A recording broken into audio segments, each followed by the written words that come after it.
Hi friends, అందరూ ఎలా ఉన్నారు? బాగున్నారా? అందరూ బాగున్నారు అనుకుంటున్నాను. మరి ఈరోజు దేవుని వాగ్దానంతో నేను మీ ముందుకు వచ్చాను. ఈరోజు దేవుని వాగ్దానము యెషయా గ్రంథము 48వ అధ్యాయము 19వ వచనము.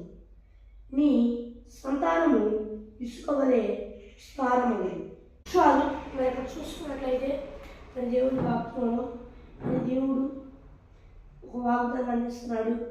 ఏమనంటే నీ సంతానము ఇసుక వలె విస్తారమగును. మరి ఎవరి వాగ్దానం చూస్తున్నారు? నాకైతే తెలియదు, కానీ దేవుడు స్పష్టంగా చెబుతున్నాడు. నీ సంతానం ఏదైతే ఉందో అది విస్తారమవును. అది ఎలాగా? మరి దేవుడి వాగ్దానం చూసినట్లయితే ఇసుక వలె. ఇసుక ఎలా విస్తారమైందో అందరికి తెలుసు కదా. ఇసుక ఎంతో విస్తారంగా ఉంది. ఇసుక ఎంత విస్తారంగా ఉందో అంతకంటే ఎక్కువగా దేవుడు ఈ సంతానాన్ని అభివృద్ధి చేస్తానంటున్నాడు, వృద్ధి చేస్తానంటున్నాడు.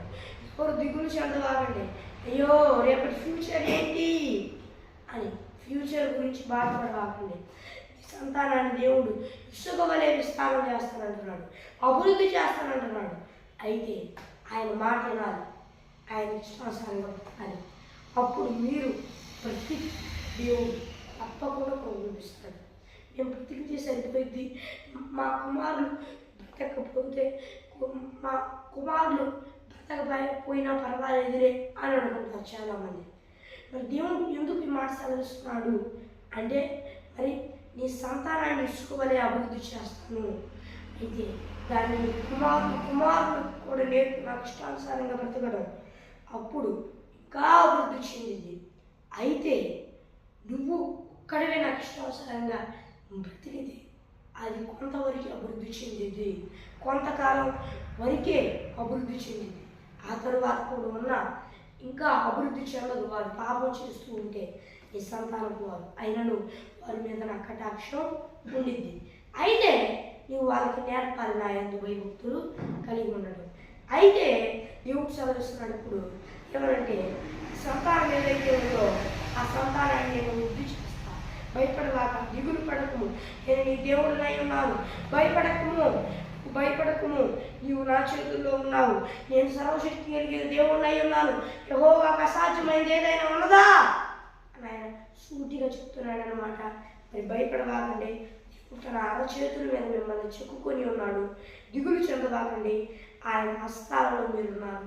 దిగులు చెందక, భయపడక, ధైర్యంగా ఉండండి. మీ సంతానాన్ని దేవుడు ఇసుకోవాలి, అభివృద్ధి చేస్తానంటున్నాడు. మరి ఫ్రెండ్స్, దేవుడి వాగ్దానం చిన్న ప్రార్థన చేసుకుందాం. పరలోకమందున్న దేవా, ఈ వాగ్దానం ఈ పేరుతో మాట్లాడిన మంది స్తోత్రాలు దేవా. ఎస్కే ఈ భూలోకి వారందరూ మీరు నమ్ముకొని మారు మనసు పశ్చాత్తాపం పొందుకొని బాప్తిజం తీసుకొని రక్షణ పొందుకొని ఈ ఆత్మ పొందుకొని ఈ ఆత్మ అభిషేకం పొందుకుంటూ సాయం చేయ ఎస్ఐ ఆయన ఈ ఆత్మ అభిషేకం పొందుకొని కూడా దాని తప్పితే మరలా మారుమనసు ప్రచారం పొందుకొని రక్షణ పొందుకొని ఈ ఆత్మ అభిషేకం పొందుకొని సాయం చేయాలి. దేశంలో అర్థంగా అందిస్తున్నాను పద్లోకమంటున్నా నా ప్రేమ తండ్రి, ఆమేన్. మరి ఫ్రెండ్స్, ఈరోజు దేవుని వాగ్దానము మరి మీ ప్రార్థన కొరకు ఇక్కడ కనిపిస్తున్న +913059600089 అనే నెంబర్కి కాల్ చేయండి. మరి ఒకసారి ఇంగ్లీష్లో చెప్తాను. +916305960089 అనే నెంబర్కి కాల్ చేయండి. మరి ఒక దేవుని వాగ్దానంతో కలుద్దాం.